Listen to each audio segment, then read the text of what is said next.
জাতীয় সংসদ এবং জাতীয় পরিষদ দুই কক্ষবিষ্ট পার্লামেন্ট আমাদের তৈরি করা দরকার। ক্ষমতার যে এককেন্দ্রিকতা এবং সমস্ত কিছু এক ব্যক্তির হাতে কেন্দ্রীভূত হয়ে গেছিল, কাজেই ক্ষমতার ভারসাম্য সৃষ্টি করা, তার মধ্যে দিয়ে জবাবদিহি নিশ্চিত করা, এটাই আমাদের মূল লক্ষ্য। সংস্কার করার ব্যাপারে দুটো প্রশ্ন এক্সেপশন রেখে আস্থা ভোট এবং বাজেট 70 অনুচ্ছেদ সংস্কারের ব্যাপারে সবাই একমত, যদিও আরো দুটো বিষয় যুক্ত করার ব্যাপারে অনেক দলের প্রস্তাব আছে, সেগুলো ডিসেন্ট ভয়েস হিসেবে অ্যাপেন্ডিক্স হিসেবে থাকবে।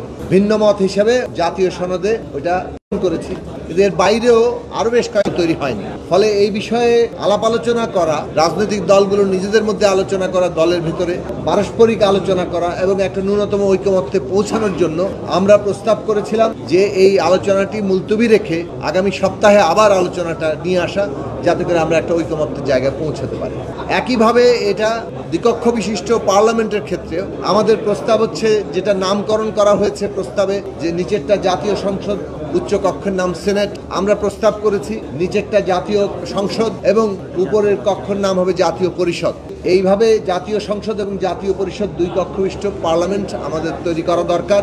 এ বিষয়ে কয়েকটি দলের নীতিগত ভিন্নতা আছে, তারা মনে করেন না যে দুই কক্ষবিষ্ট পার্লামেন্টের কোনো প্রয়োজনীয়তা আছে, কিন্তু আমরা মনে করি যে সমস্ত দেশে ইউনিটারি গভর্নমেন্ট অর্থাৎ একক সরকার পদ্ধতি কাজ করে, একক রাষ্ট্র ব্যবস্থা, সেই সব দেশেও দুই কক্ষ বিশিষ্ট পার্লামেন্ট আছে মূলত ক্ষমতার ভারসাম্য তৈরি করার জন্য।